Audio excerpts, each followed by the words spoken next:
नमस्कार, Ananya study classes में आप सभी का स्वागत है। आज हम लोग वर्णमाला किसे कहते हैं पढ़ेंगे। वर्णों का उच्चारण स्थान क्या होता है, अघोष, सघोष, अल्पप्राण और महाप्राण व्यंजन कौन से होते हैं उनके बारे में पढ़ेंगे। तो चलिए शुरू करते हैं। वर्णमाला किसे कहते हैं, सबसे पहले देख लेते हैं वर्णमाला किसे कहते हैं। वर्णों के व्यवस्थित एवं क्रमबद्ध समूह को वर्णमाला कहते हैं। हिंदी वर्णमाला स्वर और व्यंजन से मिलकर बनती है। हिंदी में वर्णों की कुल संख्या 52 है, यानी 52 है, जिसमें से 11 स्वर और 41 व्यंजन होते हैं। मूल व्यंजन की संख्या 33 होती है। वर्ण हिंदी भाषा में प्रयुक्त सबसे छोटी इकाई होती है। पूछा जाता है, क्वेश्चन बनता है कि सबसे छोटी इकाई, भाषा की सबसे छोटी इकाई क्या कहलाती है, तो वर्ण हो जाता है वर्ण। और स्वर की संख्या 11 और मूल व्यंजन की संख्या 33 होती है। और टोटल व्यंजन की संख्या, कुल व्यंजन की संख्या 52 होती है। वर्णमाला को कितने भागों में बांटा गया, तो वर्णमाला को 2 भागों में बांटा गया, स्वर और व्यंजन। स्वर को 2 भागों में बांट दिया गया है, ह्रस्व और दीर्घ स्वर। ह्रस्व मीन्स छोटा, दीर्घ मीन्स बड़ा। तो ह्रस्व स्वर जिन स्वरों के उच्चारण में एक मात्रा का अर्थात कम समय लगे वे ह्रस्व स्वर कहलाते हैं। जैसे अ, ई, उ, री, ये ह्रस्व स्वर होते हैं, इनकी संख्या 4 है। और दीर्घ स्वर जिन स्वरों के उच्चारण में ह्रस्व स्वर से दुगुना अर्थात 2 मात्रा का समय लगे वे दीर्घ स्वर कहलाते हैं। इनकी संख्या 7 होती है। बड़ा आ, बड़ी ई, बड़ा उ, ए, ओ, औ। व्यंजन, व्यंजन को कितने भागों में बांटा गया है, स्पर्श व्यंजन, अंतस्थ व्यंजन, ऊष्म व्यंजन। और इसमें जो व्यंजन में आगत ध्वनि और संयुक्त व्यंजन को भी गिना गया है। तो स्पर्श व्यंजन में कौन कौन से वर्ड आते हैं, का वर्ग आता है, चा वर्ग आता है, टा वर्ग, ता वर्ग और पा वर्ग। का वर्ग में का खा गा गा अंगा, चा वर्ग में चा छा जा झा या, टा वर्ग में टा ठा डा ढा अड़ा, ता वर्ग में ता था दा धा ना, पा वर्ग में पा फा बा भा मा तथा ड़ा और ढ़, ये स्पर्श व्यंजन में आते हैं। यानी का वर्ग में 5, चा वर्ग में 5, टा वर्ग में 5 वर्ड, ता वर्ग में 5 वर्ड, पा वर्ग में 5 वर्ड, यानी 5 × 5 = 25। और ये 2 वर्ड +2 कर देंगे तो 27 वर्ड स्पर्श व्यंजन में हो जाएंगे।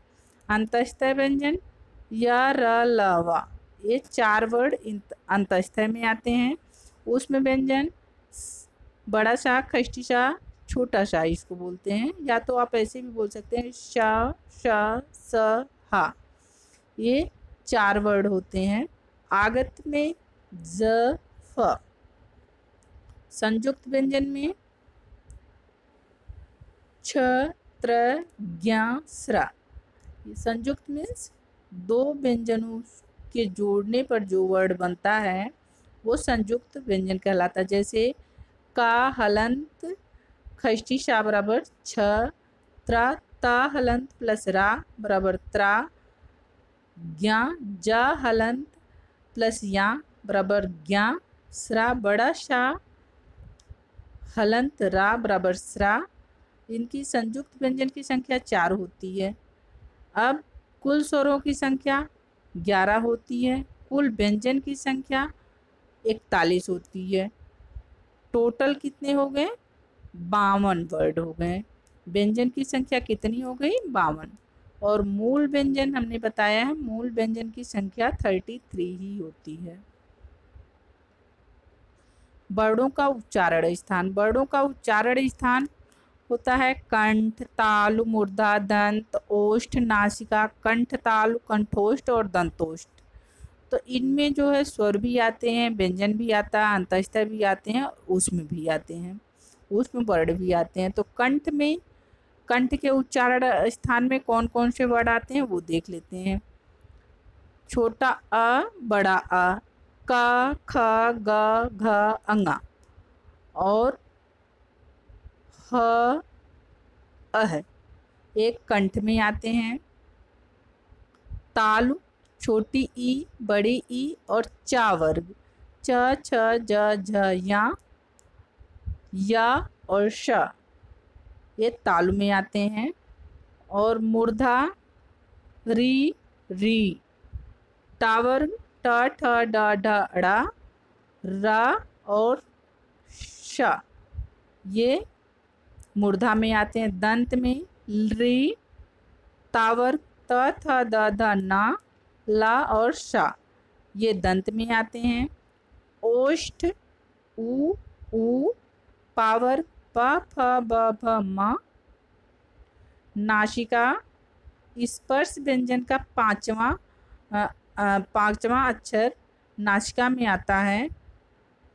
और अंगा, अंगा, ञ, ड़, न, म ए स्पर्श व्यंजन का पांचवा लेटर है। का वर्ग का पांचवा, चा वर्ग का पांचवा, ड़ा जो है टा वर्ग का पांचवा, ना ता वर्ग का पांचवा, म पा वर्ग का पांचवा अक्षर है। और ये है अंग, अंग को भी नासिका में लिया जाता है। अंग को अनुस्वार भी कहा जाता है, अह को विसर्ग कहा जाता है। ये दोनों स्वर में नहीं काउंट होते हैं। कंठताल ए, ऐ, कंठोष्ठ ओ, औ, दंतोष्ठ व।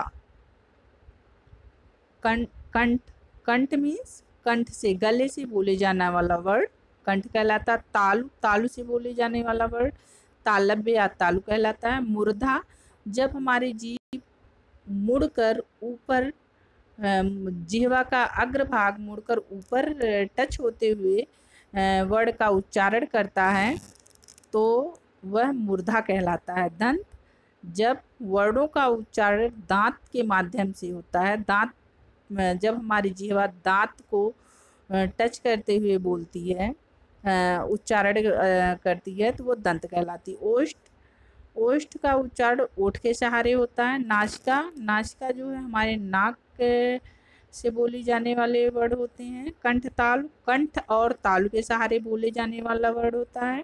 कंठोष्ठ, कंठ और ओठ के सहारे बोले जाने वाला वर्ड। दंतोष्ठ, दांत और ओठ के सहारे बोले जाने वाला वर्ड होता है। अब अल्प प्राण, महाप्राण, घोष, अघोष किसे कहते हैं तो ये देख लेते हैं। इनका उच्चारण स्थान कंठ, कंठ का अल्प प्राण, महाप्राण देख लेते हैं। का वर्ग का पहला, तीसरा और पांचवा वर्ड जो है अल्प प्राण होता है। तालु का, तालु का भी वैसे ही होगा। तालु या तालव्य, चा, ज, या यानी पहला, तीसरा, पांचवा वर्ड। मूर्धा का भी ट, ड, ड़ा पहला, तीसरा और पांचवा ये जो है अल्प प्राण होंगे। दंत का त, द, न पहला, तीसरा और पांचवा अल्प प्राण होगा। ओष्ठ, प, ब, म ये अल्प प्राण होंगे। और अल्प प्राण में य, र, ल, व ये जो है अल्प प्राण में आते हैं। और महाप्राण में का वर्ग का दूसरा और चौथा महाप्राण हो जाएगा। तालु वर्ग का दूसरा और चौथा यानी छ, झ ये महाप्राण हो जाएगा। मूर्धा में दूसरा और चौथा थ, ध। दंत में दूसरा और चौथा वर्ड थ, ध ये महाप्राण हो जाएगा। ओष्ठ में फ, भ ये महाप्राण हो जाएगा। और महाप्राण में ऊष्म व्यंजन श, श, स, ये और ये विसर्ग, ये जो हैं महाप्राण में आएंगे। और अल्प प्राण में अनुस्वार भी अल्प प्राण में गिना जाता है। तो ये रहे अल्प प्राण और महाप्राण। घोष या सघोष दोनों का अर्थ एक ही होता है। तो ये रही आज की वीडियो। पूरी वीडियो देखने के लिए धन्यवाद।